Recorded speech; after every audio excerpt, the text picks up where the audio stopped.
Tjena YouTube och varmt välkomna ut i skogen. Idag ska vi ta en första titt på CF Motor 450 MT.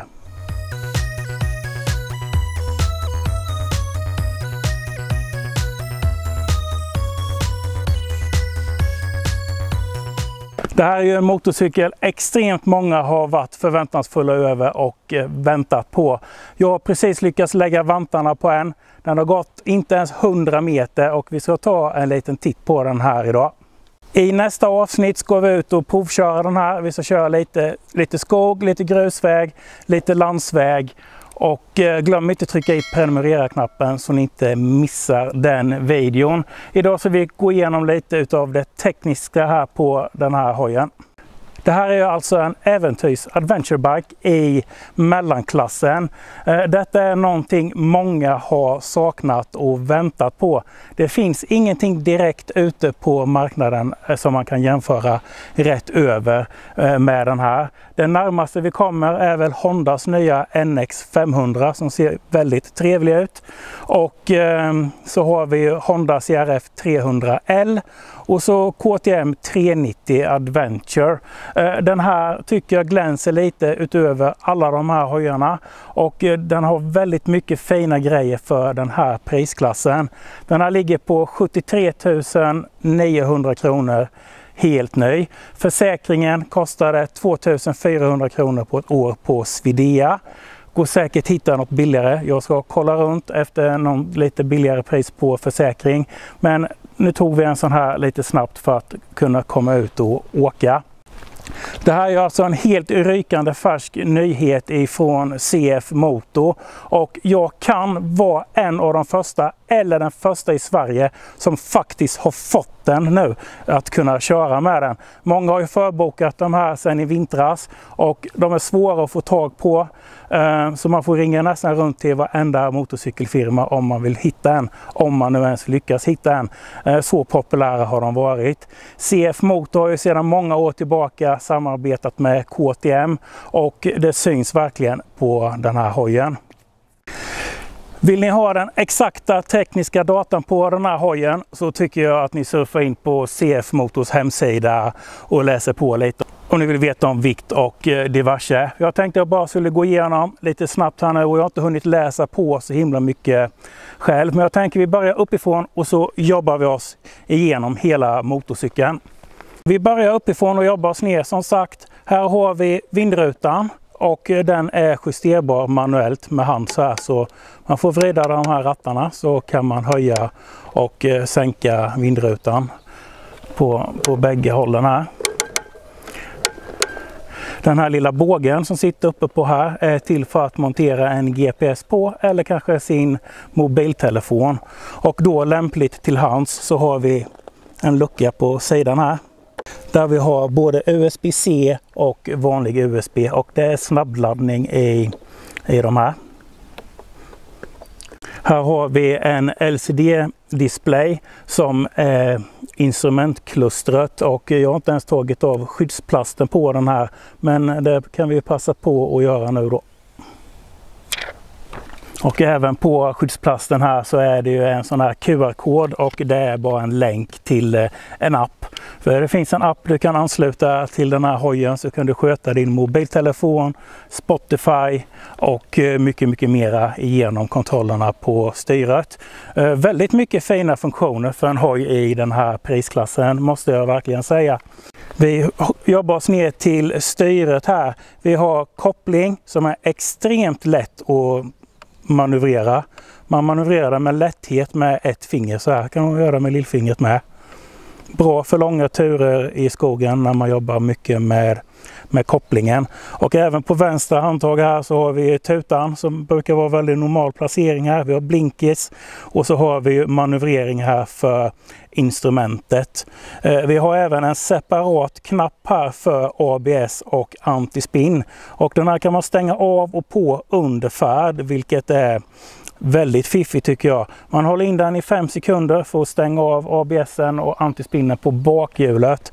Och så kan man trycka till snabbt en gång för att aktivera systemet igen. Både koppling och bromsgrepp är fullt justerbara.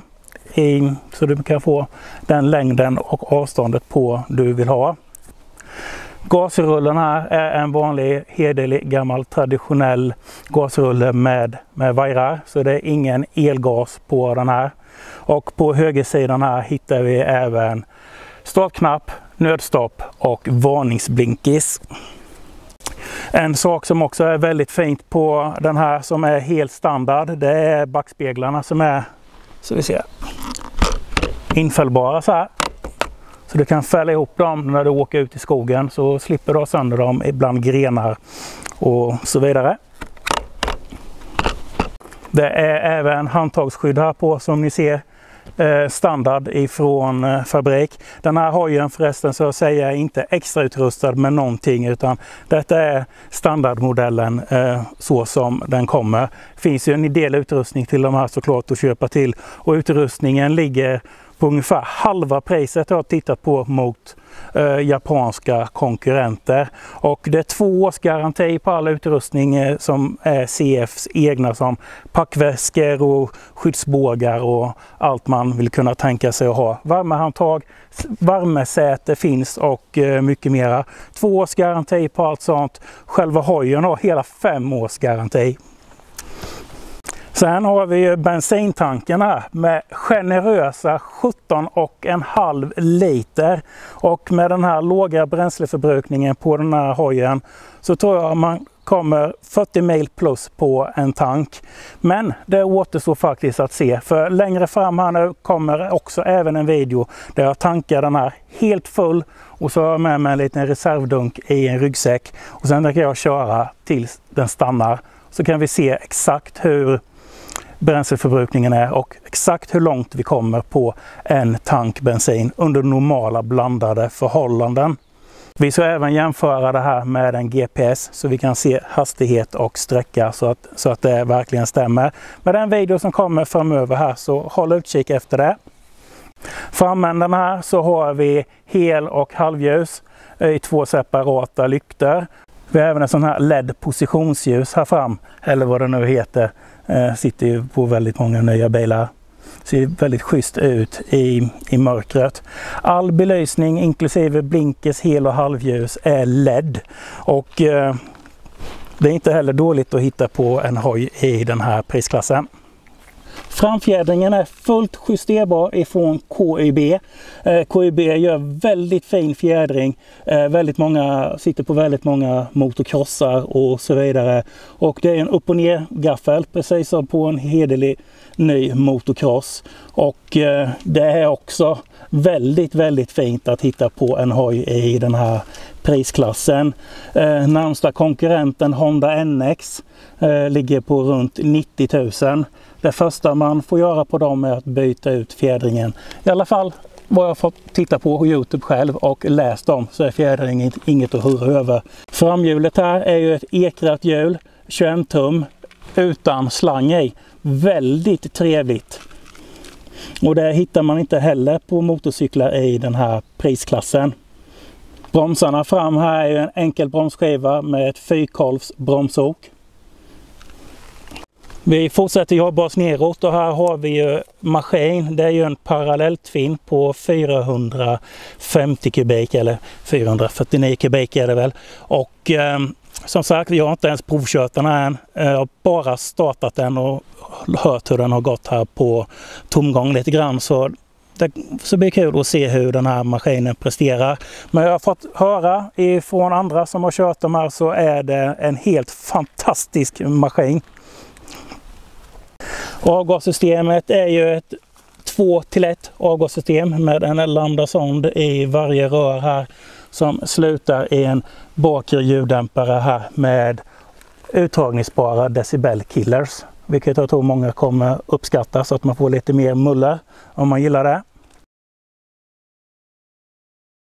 Fotpinnar, broms och växelspak är infällbara, precis som det är på motocrossar. Ifall man ramlar ute på stigen så kan det här rädda en så att man kommer hem. Också väldigt fint att se det här på en hoj i den här prisklassen. Kopplingen här är också varje manövrerad, kanske jag så nämna. Bakfjädringen här, även den fullt justerbar. Det hittar man inte heller på hojar i den här prisklassen. Och sen om den här fjädringen presterar som en Yamaha Tenere som är extra utrustad och kostar en väldigt massa pengar. Det vet jag inte, men det återstår ju att se såklart. Även fotpinnarna här är precis från en motocross. Så här ser de ut på min Honda CRF 450R. Och här ligger det även ett uttagningsbart gummiinlägg som man kan ta ur. Så får du nytta utav dubbarna här. Väldigt fiffigt. Bakänden här händer det ju inte sådär speciellt jättemycket. Vi har ju blinkers och bromsljus här bak och även det är LED såklart. Vi har en riktigt ordentlig hylla här uppe och ordentliga handtag för att kunna lyfta upp hojen när man har ramlat i skogen eller vält omkull den på stigen. Även bra att hålla sig kanske när man skjutsar någon. Bakhjulet här är ju ett 18-tums bakhjul, även det är tubeless, ser väldigt trevligt ut. Jag vet inte vad det var riktigt för märke på de här, de heter CST, jag har inte läst på riktigt vad det här betyder. Sen har vi en vanlig helt traditionell sving här med ett justerbart länkage. Så det finns 2 lägen här man kan ändra läckaget i så man kan få den ett par centimeter högre om man vill det. Väldigt fint också. Så här ser länkagen ut på vanliga moderna motocrossar. Nyckeln för övrigt ser ut så här. Och här sitter ett nyckeluttag och om man det klickar till så, och det är för att lyfta av sadeln. Under här händer det inte sådär jättemycket, inga direkta förvaringsutrymme. Finns en liten väska här med originalverktyg, batteri och säkringar. Man kan nog stuva ner ett par extra handskar här och kanske något extra litet verktyg att ha med sig.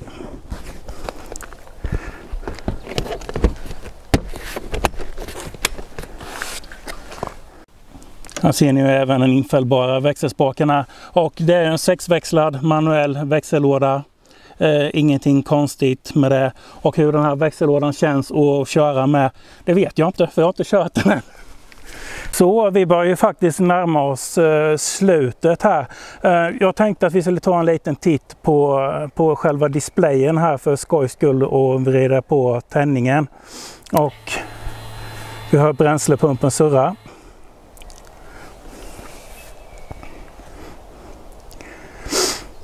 Här har vi lite matnyttig information. Vi har batteri. Vi ser hur långt vi kommer på bränslet som är i tanken. Det är knappt halvtank här på den här. Och vi ser motortemperatur. Vi ser vilken växel vi har i. Vi har en tydlig hastighetsmätare, varvräknare. Vi har symboler för traction control, positionsljus, motorfelslampa, ABS. Vi har även en lampa här som visar att vi har sidostyret, nedfält och så vidare. Jag har inte gått in på djupet i den här displayen utan jag har bara tittat igenom det lite grann. Här finns väldigt mycket inställningar att göra. Vi kan justera ABSen på bakhjulet, vi kan justera traction-kontrollen på bakhjulet. Vi har justerbar shift light, eller vi har justerbar växelindikator här nere. Här har vi så vi kan koppla in telefonen och det gör man tillsammans med en app och det var faktiskt jättelätt. Så jag har redan synkat min telefon till den här. Och här har vi även så vi kan få upp Spotify till exempel.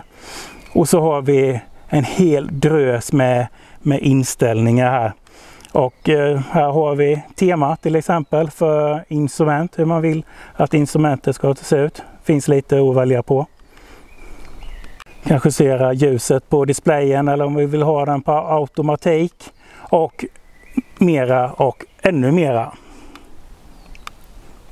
Och här ser ni den har gått 0 kilometer och nu måste vi tyvärr avsluta den här videon här alldeles strax för nu vill jag ut och provköra den här lite. Men jag kommer fortsätta filma detta direkt så ni missar ingenting. Men jag tänkte vi kan i alla fall starta den så vi kan höra hur den låter lite. Väldigt trevligt ljud ur den här parallelltvinnen.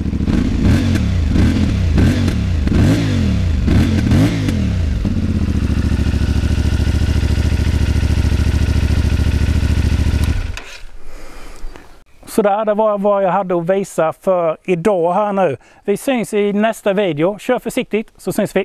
Hej då! Långt in i skogarna någonstans i Haboland bor det en viking med skiftnyckel i hand. Vi följer med han när han trimmar upp en get och kopplar vakuum på en lada från Tibet. Mackans garage, lagar gomsalten på siv. Mackans garage,